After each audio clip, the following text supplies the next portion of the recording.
Adventist Broadcasting Network, ABN.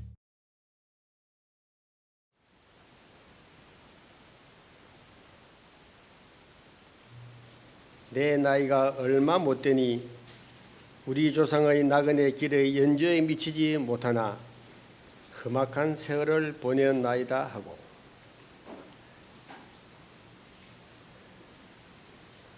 이 말씀은 야곱이 자기 아들 요셉 때문에 애굽을 들어가서 바로 임금 앞에 서가지고 했던 이야기입니다. 야곱이 이후에 약 17년을 더 살고 죽었는데, 그가 바로 왕 앞에 갈 적에 나이 130이라 그랬습니다. 제가 올해 나이 74입니다. 그러니까 야곱 생각하면 야곱보다 반 좀 더 살았습니다. 그런데 제가 살아온 생애를 가만히 돌아보면은 야곱 반밖에 안 살았는데 야곱만치 저도 험악하게 살았습니다. 그래서 삶에 대한 이야기도 많고 그렇습니다. 제가 오늘 제가 이 뭘 꼽고 이 녹화를 하게 되면 제가 말을 잘 못하는 그런 스타일입니다. 그래서 뭐 이렇게 빛이 이렇게 비치면은 말을 잘 못합니다. 제가 삼육대학에 체프를 2시간을 썼는데 그냥 비치고 하는 통에 준비해 간 이야기를 반도 못하고 다른 이야기 해가지고 교수님들한테 좀 난리를 맞았습니다. 그래서 저는 이런데 좀 아직 촌사람이 돼가지고 이런데 능숙하지는 못합니다. 제가 이건 카트가 될 거라 생각하고 말씀을 드릴게요. 제가 목사님한테 한 달 전에 설교를 부탁을 받았습니다. 뭔 이야기를 할까 한참 생각을 하다가 제가 설교문을 만들었습니다. 제가 설교문을 만들면 보통 하루 걸립니다. 하루 딱 만들고 나면은 철제품 틀린 것만 딱 꽂히고 탁 닫아가지고 놨다가 설교를 합니다. 그런데요, 제가 다니면서 제가 중국으로 호주로 다니면서 설교 많이 했습니다. 한국도 많이 했겠죠. 주말 부흥회도 많이 다녔습니다. 그런데 여기 모인 교인들보다 한 10배쯤 많은 큰 교회 가서 해도 제가 기 하나도 안 죽고 안 떨고 잘했습니다. 그런데 여기는 오기도 전에요, 빨리해가지고 이 설교문을 자꾸 손을 보기 시작을 했습니다. 마음에 안 들어가지고요. 한 달을 손을 보고 나니까 문장만 날씬하게 돼버리고요, 거기에 들어있어야 될 안명에는 쏙 빠져버렸습니다. 제가 어제 저녁에 혹시나 하고 가져왔다 돌 덮어버렸습니다. 솔직히 이야기를 할게요. 제가 글을 쓰니까 글을 좀 많이 쓰는 사람이거든요. 제가 한 10년 동안에 인터넷에 글을 한 7,000개를 썼습니다. 그러니까 글 쓰는 데는 제가 도사입니다. 솔직히 이야기해서. 그런데 이 설교문을 30분짜리를 만들었는데 다 만들고 내가 딱 읽어보니까 글뿐인 거예요. 미사여구. 제가 오늘 요한복음 3장을 여러분들에게 설명을 하려고 마음먹었는데 어젯밤에 접어버렸습니다. 안 되겠다. 이거 이야기했다가는 제가 여기다가 킬로 좀 하겠다. 저걸 설교라고 하냐? 저거는 시집이지. 그런 말 딱 듣기 좋게 딱 됐더라고요. 오늘 또 아침에도 가서 하려고 나왔다가 조금만 집어 넣어버렸습니다. 솔직히 이야기해서. 오늘은 좀 다른 이야기를 좀 하려고 합니다. 제가 설교를 하면은 하는 소리까지 다 적습니다. 그렇게 해서 그대로 글 읽는 사람인데 오늘은 안 읽고 제가 여러분들에게 내 속에 있는 이야기를 좀 하려고 합니다. 1904년에 한국에 재림기별이 제일 처음 들어왔습니다. 그러니까 올해 재림기별 들어온 지가 109년입니다. 109년. 109년인데 우리 집이 재림교회에 들어온 게 올해 90년입니다. 저희 어머니가 4살 때 저희 이모 등에 업혀가지고 재림교회를 나간 게 제가 대를 이어가지고 지금 91년째입니다. 지금요. 오래됐죠. 그런데 우리 어머니가 이 시집을 안 믿는 데 갔습니다. 그때는 교회 남자라고 눈을 씻고 봐도 없대래요. 어려울 때니까요. 그래서 믿는 데를 못 가고 교회 장로님이 소개해 주는 남자를 만나가지고 교회 다니겠다는 학행을 받고 결혼을 했대요. 하고 보니까 시어머니가 보통 중 이상 상 되는 사람이었어요. 얼마나 유명한 사람인가 하면은 남편을 쫓아내가지고 남편이 어디가 죽은지도 모르는 사람이었어요. 얼마나 성깔이 있는 사람인가. 그런데 시어머니 밑에서 시집살이를 했으니까 교회를 가겠어요? 그 길로 교회 끝나버렸습니다. 그래 이따가 다시 이제 교회를 나오게 됐는데, 제가 내 위에 형님이 있었는데 형님이 죽는 그 해에 태어났습니다. 그래서 제가 우리 집에서 좀 뭐라 할까요? 우리 할아버지가 4대 독자고 저희 아버지가 5대에서 두 형제가 낳았는데 큰아버지가 딸만 둘 낳고 아들을 못 낳았기 때문에 내가 큰 집을 양자로 갔습니다. 그래서 내가 6대 장손입니다. 그래서 우리 형제가 빼고 나면은 제일 가까운 친척이 12촌입니다. 그러니까 형제가 별로 아는 친척이 별로 없습니다. 이 뭐 시사 모신다고 해서 1년에 한 번씩 선산에 있는데 가보면은 전부 12촌, 14촌, 전부 16촌 그런 식입니다. 그래서 형제가 별로 없는 그런 집안에서 자랐는데, 어느 날 이 점을 치는 아주머니가 와가지고 우리 할머니를 보고 이야기를 했습니다. 저 아이 보니까 단명할 아이입니다. 그러니까 저 아이를 날 주면은 내가 오래 살게 해주겠나라고 그렇게 했습니다. 그래서 제가 어느 무당한테 팔렸습니다. 팔려가지고 저는 엄마가 셋입니다. 저희 어머니, 저희 양어머니, 또 대모, 세 사람입니다. 우리 집이 좀 잘 살았기 때문에 참 누말따나 바리바리 싸가지고 그 대모 집에 찾아다녔습니다. 그러다가 이제 내가 교회를 나오게 되고 그 대모 집하고 선을 끊게 되었습니다. 그 대모가 이 세상에 책에 써 있지 아니한 욕은 다 부풀었습니다. 네가 얼마나 오래 사는가 보라고. 내가 제일 처음 시작할 적에 저 나이가 올해 74이라 그랬습니다.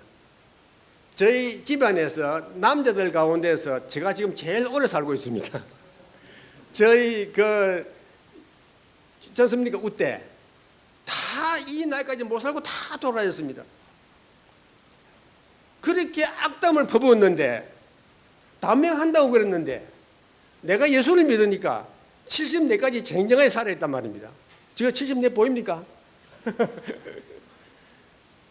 그래서 저는 예수 믿고 복 받은 사람입니다. 한 번은 서울에 있는 저 고모 집에 놀러 왔는데 우리 고모님이 점 치러 간대요.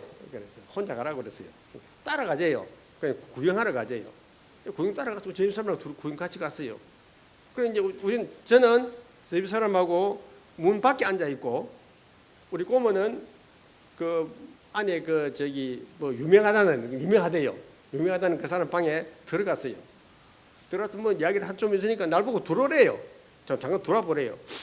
들어가서요. 들어갔더니 생인 언니를 이야기하라고 그래요. 그래서 생인을 이야기했어요. 몇월 며칠 음력을 이야기했어요. 딱 생년을 딱 듣더니 하는 말이 이 사람 예수 믿으면 안 되는 사람인데 딱 그러는 거예요. 아무 이야기 생년을 주고밖에 없어요. 이 사람 예수 믿으면 안 되는 사람인데 그래. 왜요? 그러니까 이 사람 옛날에 팔린 사람이라는 거예요. 당신 예수 믿으면 평생 고생한다 그러더라고요.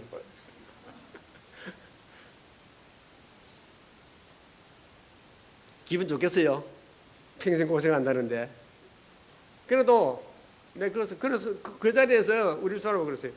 평생 고생해도 예수 믿어야 되겠다고. 평생 고생했어요.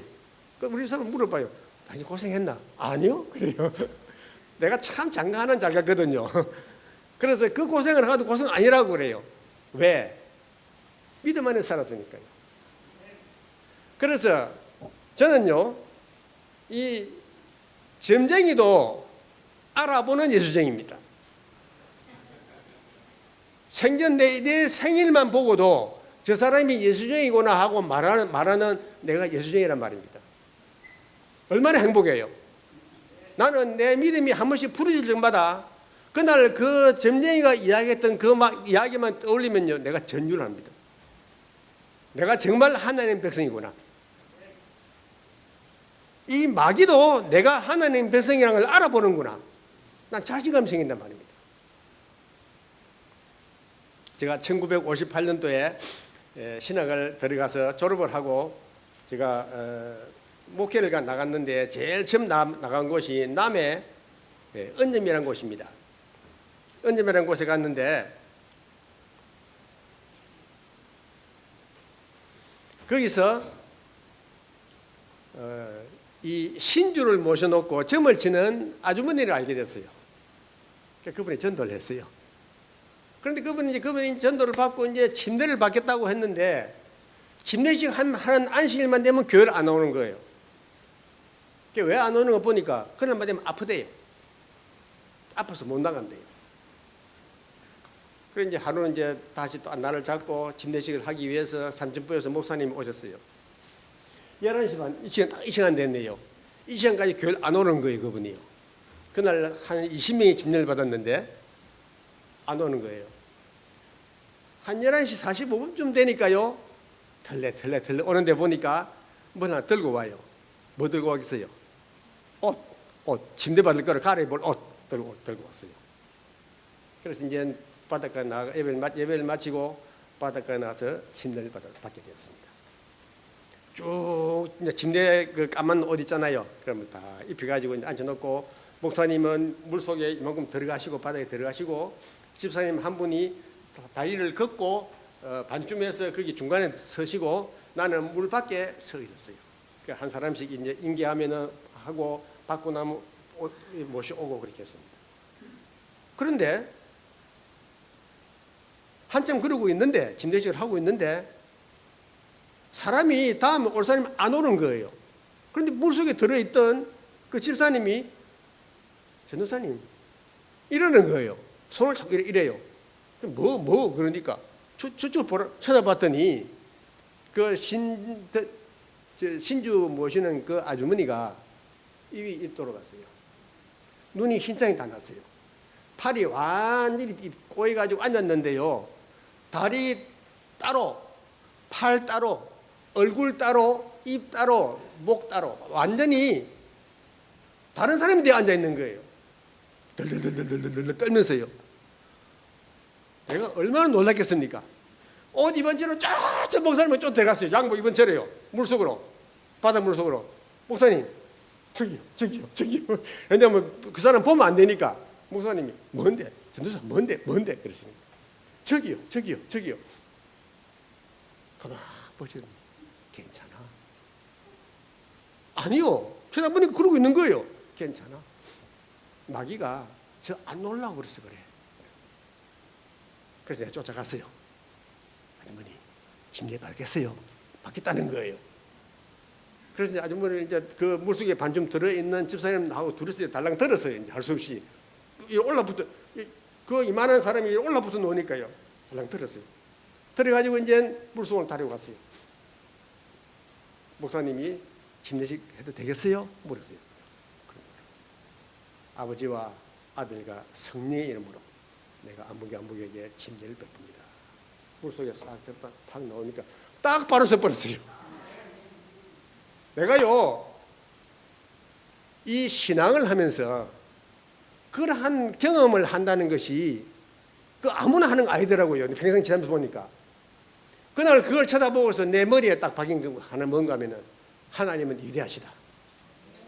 예수께서 갈릴리 지방을 다니시면서 병자를 고치고 눈병이를 고치고 그 다음에 이 귀신 들린 자에게 귀신을 쫓아내고 하는 그 이야기를 나는 옛날에는 책으로만 읽었어요. 성경 책으로만 읽었는데 그날 그 자리에서 실제로 보니까 마귀가 뭐라고 그랬습니까? 내가 이 사람에게서 안 나갈랍니다 하니까 어디에 쫓아버렸습니까? 돼지떼에 쫓아버리지 않습니까? 그런 식으로 이 사람 몸에서 나가는 걸 봤습니다. 하나님께서는 하나님을 믿으려고 마음을 먹는 사람, 여는 사람에게는 하나님은 결코 그를 버리지 아니하신다는, 저는 그런 것을 제가 정말 젊은 몸으로 그걸 보게 되었습니다. 마태복음 17장, 이거 보기 전에 제가 장색이 있는 말씀을 좀 하고 넘어갈게요. 야곱이 성질질을 하는 사람입니다. 제가 이 호리호리하게 이렇게 생겨도 제가 한 성질을 합니다. 한 성질을 해서 좀 시끄럽게도 많이 했습니다. 그런데 이 야곱을 가만 보면요, 내랑 비슷해요. 거짓말도 잘하고. 그런데 제가 제일 싫어하는 게 거짓말이거든요. 저는 거짓말 잘 안 하려고 그래요. 누구 말 따르면 선의의 거짓말이 있다는데 저는 선의의 거짓말로 잘 안 하려고 하는 사람입니다. 그런데 야곱은 그거 하나 빼고는 나하고는 비슷해요. 성깔이 있어가지고 어떻게 했어요? 형님한테 가는 것을 도둑질했어요. 형님한테 가야 할 축복을 빼앗았습니다. 그런데 나 이 장세기 읽어보면은 아버지가 축복을 하면은 축복대로 된다는 겁니다. 이 말은 뭔가 하면은 하나님께서 우리를 축복하시면은 그대로 된다는 겁니다.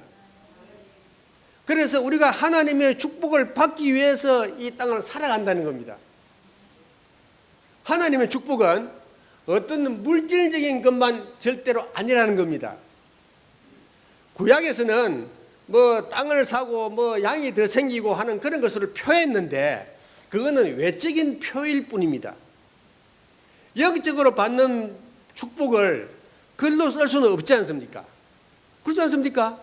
그러니까 물질적인 축복을 가지고 영적인 축복을 대신해서 보기 쉽게 만들어 놓은 겁니다. 그런데 유대인들은 그것을 잘못 이해를 해가지고 복을 받으면 돈이 벌어지는구나 그렇게 생각한 겁니다. 하나님께서는 우리에게 영적으로 축복을 해주시는데 우리의 믿음을 자라나게 해주시는데 그것을 눈으로 글로서 표현이 안 되는 겁니다. 그래서 어떤 물질을 갖다가 만들어 놓고 그거 같이 영적으로 더 자란다는 비유로 말씀해 놓으신 건데 사람들은 물질에만 자꾸 신경을 쓰는 겁니다. 제가 아는 집사님이 내보고 그러세요. 장로님, 예수께서 말씀하시기를 구하는 것은 뭐든지 된다고 그랬는데 왜 그런 거 안 구합니까? 나보고 엉망조로 그러는 거예요. 내가 뭐라 했거든요. 너는 왜 자꾸 그런 거만 자꾸 구하냐? 내가 그랬거든요. 뭐 구하는가 하면은 남편님은 사업을 하다가 돈을 띄지 않습니까? 사업을 하다가 뭐 일로 하고 돈을 못 받지 않습니까? 그걸 금식 기도를 하는 거예요. 나 그런 거 하지 말라고 그랬거든요. 그거는 네가 사업하다 저질러 놓은 걸 가지고 하나님 돈 좀 받아주십시오 하고 하면 어떡하냐. 그거 하지 마라. 그건 믿음 아니다. 내가 그랬어요. 근데 그 집사님은 예수님께서는 뭐든지 구하면 된다는데 왜 안 합니까? 그 뭐든지라는 그 안에는 믿음의 분량대로 다 자라나는 신앙을 이야기한 거지 돈 아니다. 내가 어떤 거 갔더니 어느 집사님이 집을 하나 샀어요. 100만 달러 주고 샀어요. 우리나라가 아닙니다. 그런데 그 집을 살 적에 그 집이 쭉 이렇게 지어져 있었는데 맨 가지죽 집은 바다가 딱 보이는 집이었어요. 그런데 자기가 산 집은 바다가 막힌 집이었어요. 그러니까 집 주인이 그 벽에다가 유리를 하나, 거울로 하나 탁 붙여가지고 거기 저 바다가 이 반사대에 보도록 딱 그렇게 만들어 놨어요. 그런데 그 집을 경매하는 날이 안식일이었어요. 그 자기는 안식일 되니까 교회를 갔지 않습니까? 그러니까 교회를 갔다가 오니까 그 집 빼고는 다 팔려버렸어요. 그럼 할 수 없이 그 집을 산 거예요. 사놓고 자기가 찍었던 그 집 산 사람한테 뭐라 했는가 하면은 그 나한테 팔아라.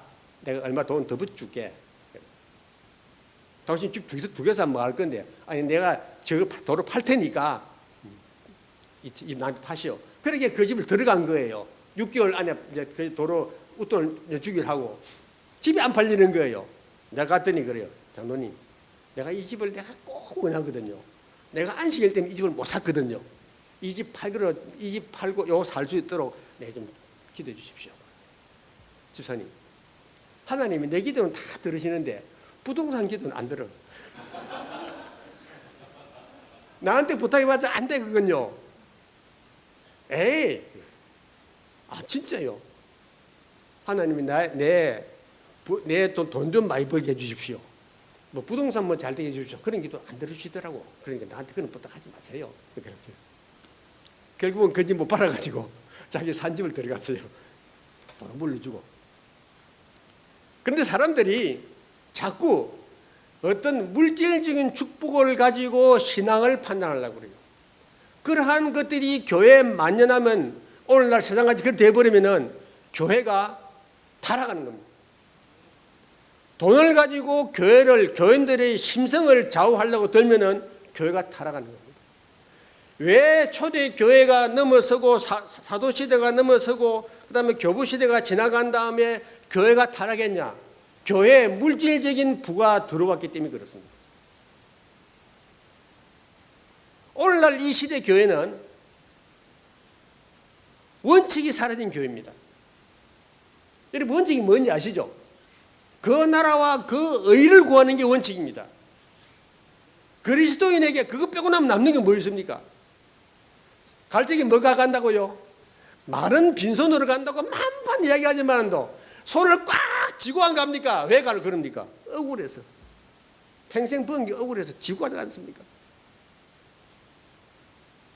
자, 그런 사상들이 교회의 성경의 어떤 언어에 거기에 접목이 돼가지고 그것이 합리화될 적에 교회는 우리가 생각하는 것보다 이상으로 타락한단 말입니다.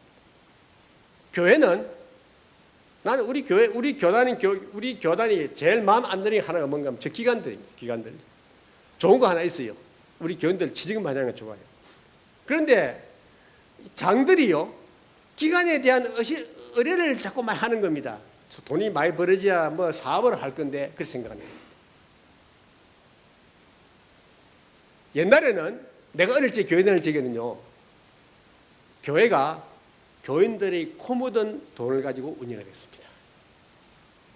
교인들이 아끼고 아끼기 위해서 낸 돈, 참 피 같은 돈, 그걸 운영을 하니까 쓰는 사람도 그렇게 돈을 썼습니다. 그렇게 들어온 돈을 들어온지 알기 때문에. 그러니까 교회가 굉장히 뭐랄까요, 뒷문을 딱 들어오면은 푸근한 마음이 들었습니다.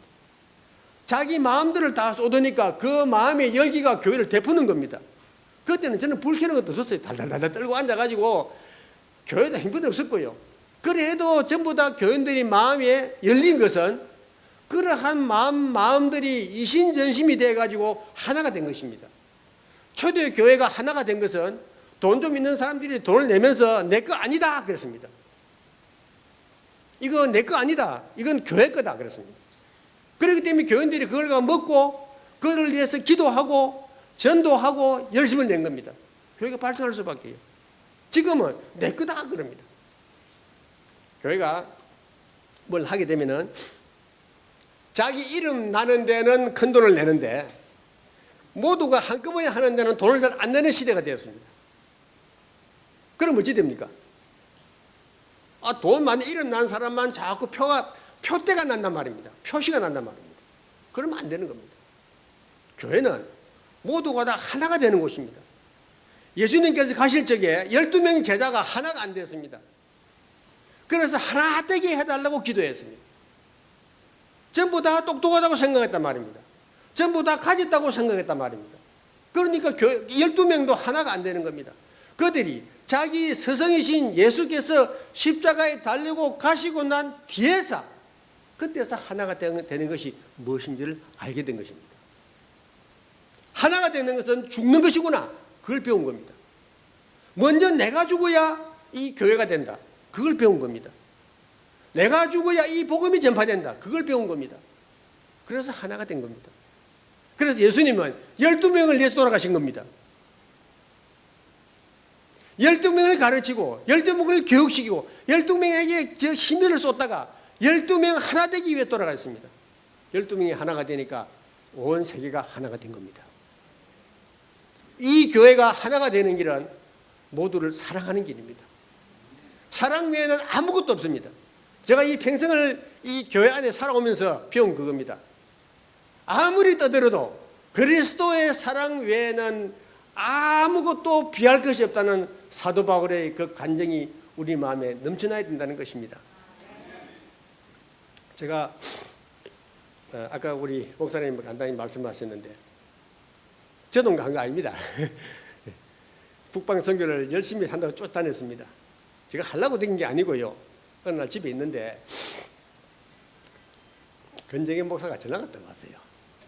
장로님 중국 안 가세요? 제가 그때 중국에 뭐 사업을 좀 하고 있을 때입니다. 지금 안 가요. 언제 가는데요? 5월쯤 돼 갈 건데요. 지금 갑시다. 그래요. 왜? 중국 누가 가는데요? 뭐 연합회장, 뭐 총무부장, 뭐 자기 여럿이 간대요. 그래서 내가 전화 받으면서 그랬어요. 목사님 그럼 차비 주나? 그랬어요. 그러니까 아니요. 우리 차비는 우리 연합회 돈 가져가고요. 장로님은 장로님 차비 가져 따로 오셔야 되는데요. 그러는 거예요. 얼마나 기분이 나빠요. 아니 같이 가자고 해놓고 내 차비에 내보고 가져오래요. 내가 뭐 일단 홧김에 서방질 한다고. 그래 내 차비가 내가 갈게 그랬어요. 그리고 이제 구달분을 물어가지고 돈을 차비를 얼마 이야기하더라고요. 송금을 줬어요.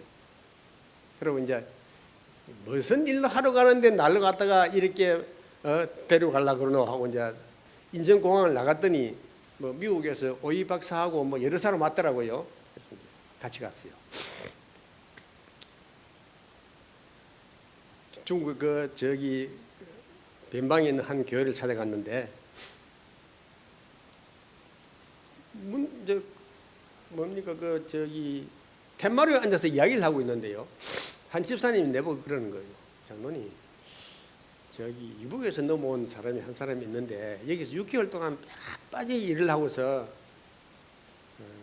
지금 돌아가야 되는데 돈이 150원밖에 없대요. 그러는 거예요. 왜? 그러니까 6개월 동안 빠지 부려먹고 쫓아내면서 너 내가 고발하면 너 잡혀간다 그러는 바람에 그냥 나왔다는 거예요. 그런데 150원을 지금 북한을 가져가야 된대요. 가지고 왜 그래요? 그래서 150원 가지고 우리 돈 한 22,000원밖에 안 돼요. 한국 돈으로. 그런데 이거를 숨겨가야 된대요. 왜냐하면 두만강을 건너올 적에 그게 지키는 군인하고 약속을 했대요. 6개월 후에 내가 며칠 몇 시에 거기를 건너갈 테니까 당신이 나를 좀 거기에 도로 들어가게 해주라. 그러면은 내가 벌어온 돈은 반을 너를 줄게. 그래서 나왔대요. 자기가 나올 적에 자기 식구가 사흘을 굶는 걸 보고 나왔대요. 그런 돈은 150원밖에 없대요. 이거는 맞아 죽어도 가져가야 된대요. 그래서 내가 그랬어요. 저기 시장 가서 헌 구두 사가지고 구두 뒤축을 딱 떼가지고 그거다 딱 집어넣고 못질 딱딱 하면 안 되나? 그랬어요. 장로님 중국에 헌 구두 파는 데가 어디 있어요? 그러는 거예요. 뭐 억지술도 안 되고 아무도 할 데가 없는 거예요. 그건 모르겠다. 그 목사님이 갑시다 시간 없어 갑시다 그래요. 차를 타고 1시간 좀 가만 생각해 보니까 그만 내가 돈 1,000원 주고 오면 될걸. 그 생각이 딱 드는 거예요. 그거 돈 숨길 궁리면 했지 돈을 보태줄 생각을 내가 안 한 거예요. 1시간 좀 오니까 해는 졌고 돌아갈 수도 없고 그 사람은 그날 밤에 넘어가야 된대요. 그래서 이제 그게 내 마음을 탁 치는 거예요. 와서 불쌍하게 돌아가는 사람들 어디 좀 도와주는 길이 없을까 하고 그래 시작된 겁니다. 그게요. 그렇게 시작을 했는데 가서 이제 뭐 저기 어떤 사람은 접해 가가지고 맞아가지고 허리를 다쳐가지고 기어가 넘어온 사람이 있어요. 그래서 이제 병원에 입원을 시켰어요. 치료를 해가지고 또 보냈는데 또 잡혔어요.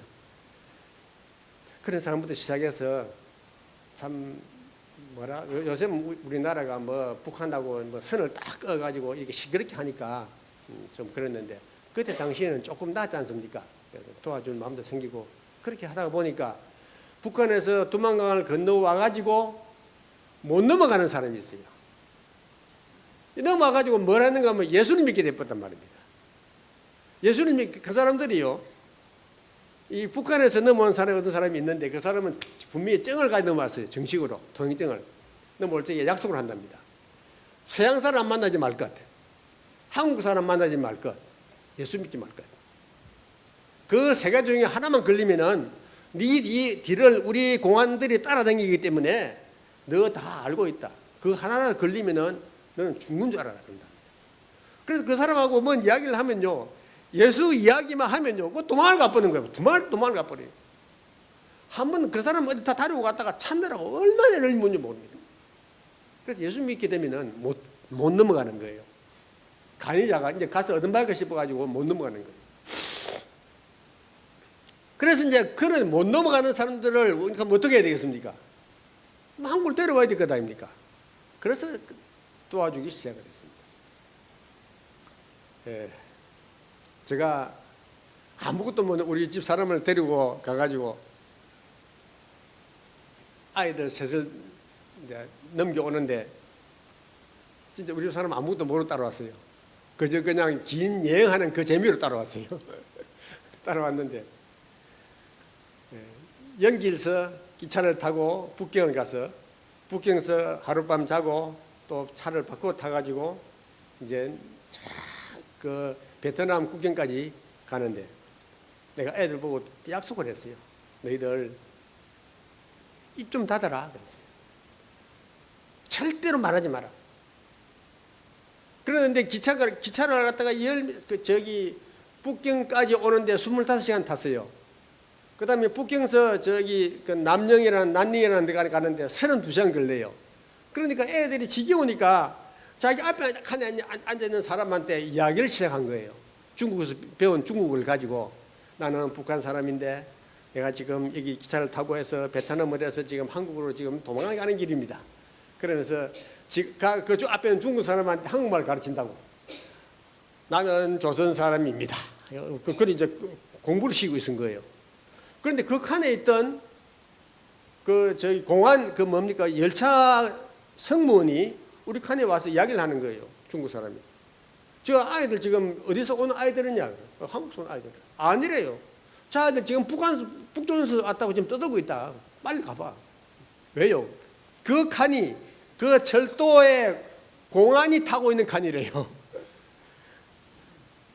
그런데 거기 있는 그 철도원이 그 칸을 지나서 우리 칸에 와 우리한테 이야기를 해주는 거예요.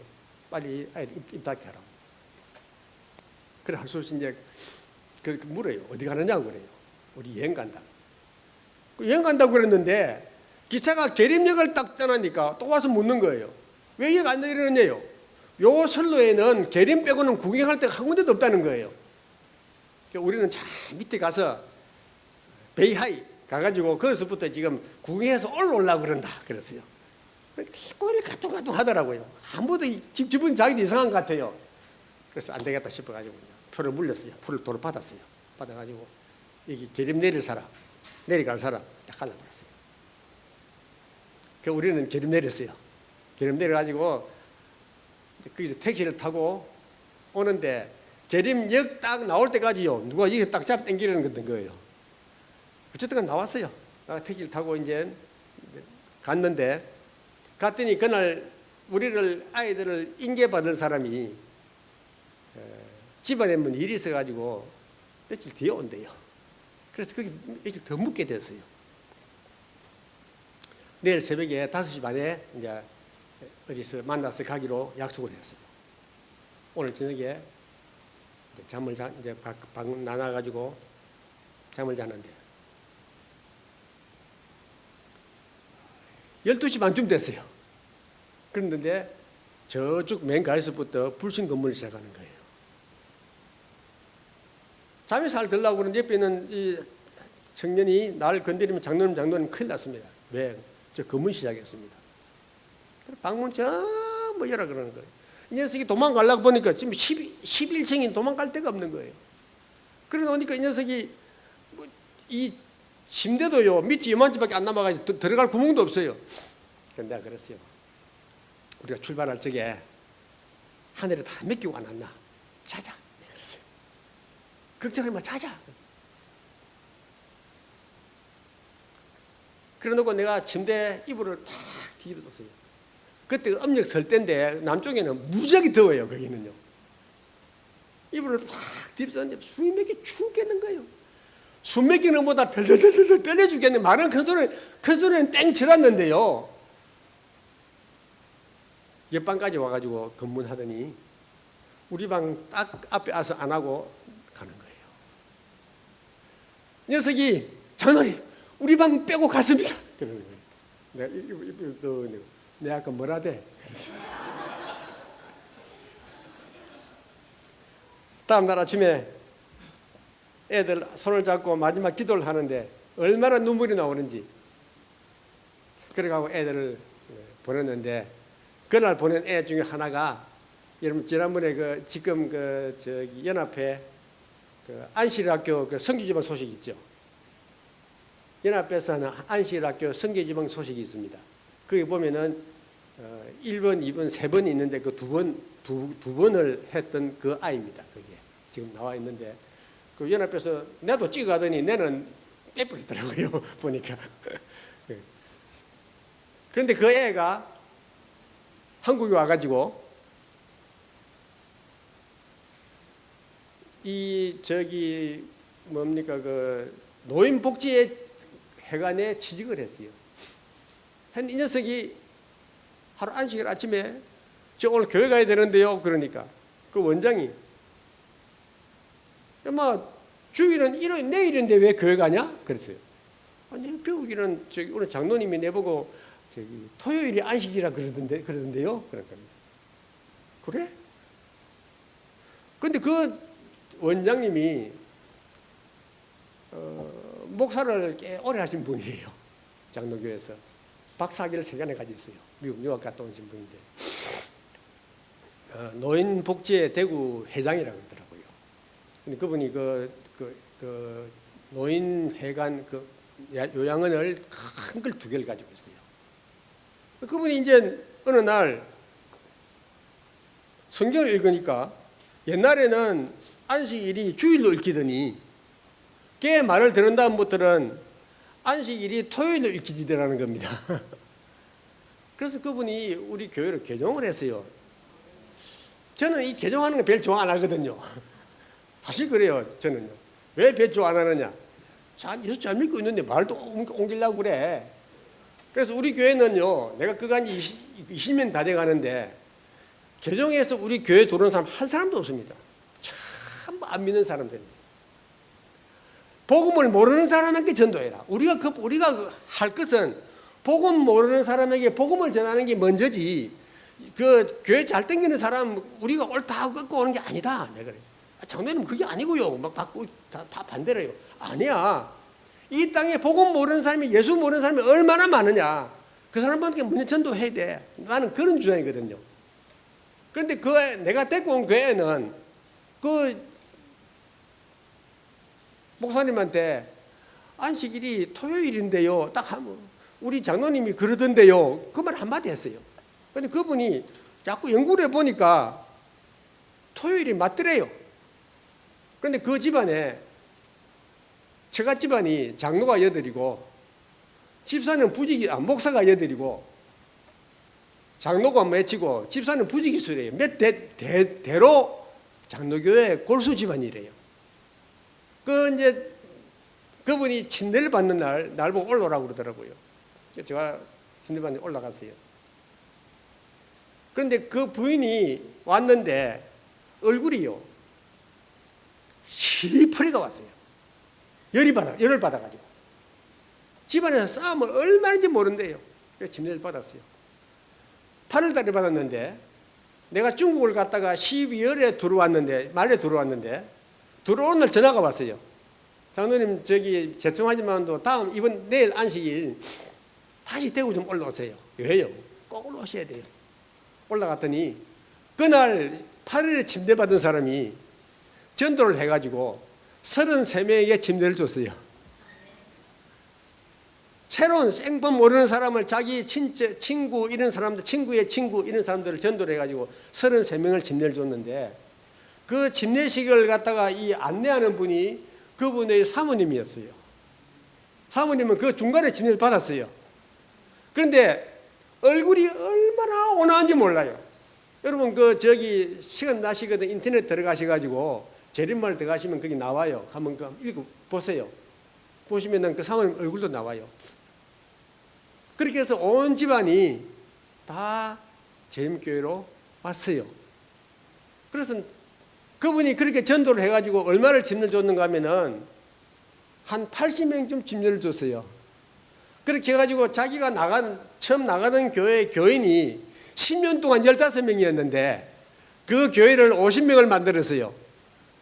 그래서 교회 조직을 하고 그 다음에 또 전도를 해가 또 교인이 많이 생기니까 영남 합회가 대구 시내에다가 노인 교회를 하나 만들어줬어요. 연합회하고 합쳐가지고. 그래서 거기에 침례받은 사람이 40명이 또 새로 만들어진 거예요. 거기에 목사님 들어오고 장로가 거기 몇 사람, 3사람 있고 그 큰 교회가 하나 됐어요. 그분 한 사람 때문에 교회가 2개가 생겼어요. 제대로 됐어요. 나는 조그마한 아이한테 불쌍해서 내가 데리고 와서 한국에 데리고 온 것밖에 없어요. 나는 데리고 오면서 그래요. 내가 몇십 명 데리고 왔는데 그런 이야기예요. 내가 너희들에게 육신적인 자유는 주지만은도 정신적인 자유는 내가 너희 못 준다. 너희들 지금 여기서는 장로님 내가 한국 가면요 예수 잘 믿고요 뭐 어쩌고 오만 소리 다 하지만은도 너희들 한국 오는 동시에 그 마음 바뀐다. 내가 그거 안 믿어 그거는. 그러니까 그 정신적인 자유는 너가 찾아라. 너가 만약에 교회를 꼭 댕겨야 되겠다는 그런 마음이 탁 들거든. 그때는 내를 생각해라. 제7일 안식일 예수 재림교회 어느 장로 덕분에 내가 한국 갔다고 생각하고 그 교회 나가라. 그런데 네 교회 안 나갈 마음, 교회 나갈 마음 안 생기거든. 내가 너를 갖다가 그렇게 돈을 투자를 하고 고생을 하고 데리고 왔으니까 억지로 예수 믿으라고 내가 절대 안 하니까 나에게 대한 마음의 부담은 지지 마라. 그렇게 이야기했습니다. 그랬더니 교회 잘 당겨요. 수시로 전화 와요. 장로님 문자 와요. 장로님 고맙습니다. 그런 사람 이야기해도 좀 내가 몇 시간 다 이야기할 게 있어요. 그랬는데 그러한 것을 통해서 하나님께서는 이 하나의 작은 씨앗을 통해서 생각지도 않은 큰 일을 하셨다는 것을 좀 믿습니다. 그 작은 아이가 뭐 아는 게 있습니까? 지금도 아무것도 몰라요. 걔가 얼마나 영악한지 몰라요. 계산이 빠르고요. 그러니까 성공했어요 지금요. 그 계산이 빠르고 그 다음에 또 이 삶에 대한 의욕도 좋고 그래요. 조만한 애가요. 근데 그가 나한테 들은 건 한마디밖에 없어요. 야, 내 안식일 교회 장로다. 아니, 네 안식일 교회 다니면은 다른 것보다 나아. 내가 그럼 한마디 했어요. 그럼 내가 만약에 교회를 선택하게 되면은 이 교회 선택해라. 그랬어요. 근데 걔가 어떻게 그 교회도 잘 안 나가던 애인데 내가 그 가이를 갖다 몇 군데 데리고 교회 인계하고 해도 잘 안 되더라고요. 근데 어찌 그렇게 이야기했는지 모르겠어요. 그 노인네한테 저보다 한 살 많은 분이에요. 토요일이 안식일인데요. 그 말 한마디 해가지고 그분이 그렇게 바꾸어졌어요. 저는 그걸 변화됐다 생각하지 않고 바꾸어졌어요. 자, 하나님께서는 이 나만 장군에게 엘리사를 소개했던 한 작은 여종같이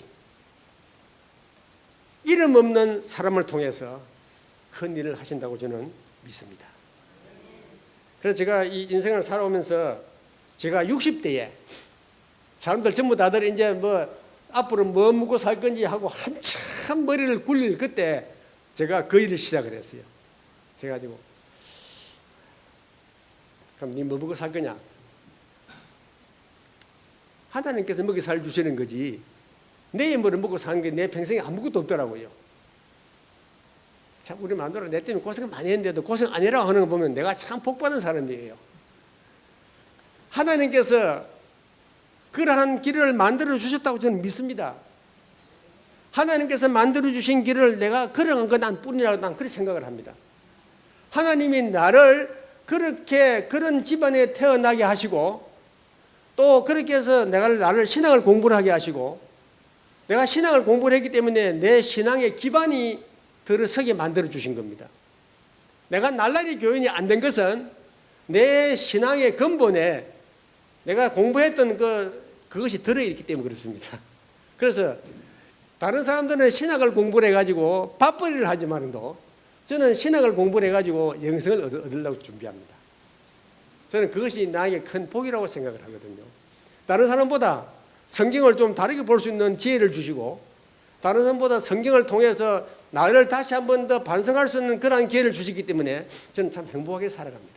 자, 성경 하나만 더 읽고 마쳐야 되겠습니다. 마가복음 16장 18절.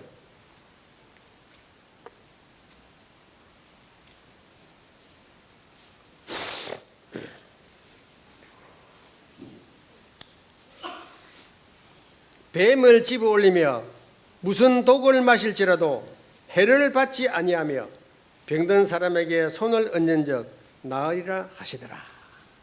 앞으로 우리가 할 일은 뱀을 집어 올리며 무슨 독을 마실지라도 해를 받지 아니하며 병든 사람에게 손을 얹은즉 낫게 하는 권세를 주시겠다고 약속해 주었습니다. 앞으로 우리에게 그러한 권세가 주어지면은 주님의 복음을 전하는 이 사업은 더 빨리 마친다고 나는 생각을 합니다. 내가 아는 한 사람이 있는데 그 사람이 강주에서 유명한 깡패였어요. 강비 오비파 깡패였는데 예수를 믿게 됐는데 깡패하다 예수 믿는 게 학기 있습니까? 그렇지 않습니까? 그렇게 해가지고 이 사람이 그 6개월짜리 성경학교에 갔어요. 가서 목사를 됐어요. 목사가 됐는데 교인은 자기 마누라, 자기 장모 3사람밖에 없는 겁니다. 아무래도 교인을 붙질 않아요. 설교를 잘 할 줄 압니까? 무슨 기별이 있습니까? 그래서 기도원 들어가가지고 누구한 따라 열심히 기도를 한 거예요. 하나님, 내 뱅구치는 근력 좀 주십시오. 능력 좀 주십시오. 신유의 은사를 주십시오. 기도를 했어요. 어느 날 기도를 마치고 와가지고 교회 왔는데 사람을 만지면 병이 낫는 거예요. 허리가 아파 죽겠다는 사람은 허리를 만지면 허리가 낫는 거예요. 내가 아는 사람이 그 사람을 전도를 해가지고 그 사람 생활비를 내대고 있었는데 내보고 형님 내 이제 생활비 안 줘도 돼요. 왜? 교인이 지금 차고 넘쳐가 생활비 안 줘도 돼요. 그러는 거예요. 하나님의 능력이 임하시면 뭐든지 할 수 있습니다. 능력이 임하셔서 이 교회가 차고 넘치고 이것을 통해서 많은 사람들이 복의 길을 발견할 수 있는 좋은 교회 되기를 간절히 바랍니다. 하늘에 계신 우리 아버지, 우리를 잊지 않으시마 약속하신 그 약속을 믿고 우리 이 인생살이를 주님께 맡겨오니 받으시옵소서. 우리 남은 모든 생에 하나님 아버지의 사랑과 예수 그리스도의 사랑과 성령의 감화감동하심이 영원토록 우리와 함께 하시기를 그리스도 예수 이름으로 간절히 기도합니다.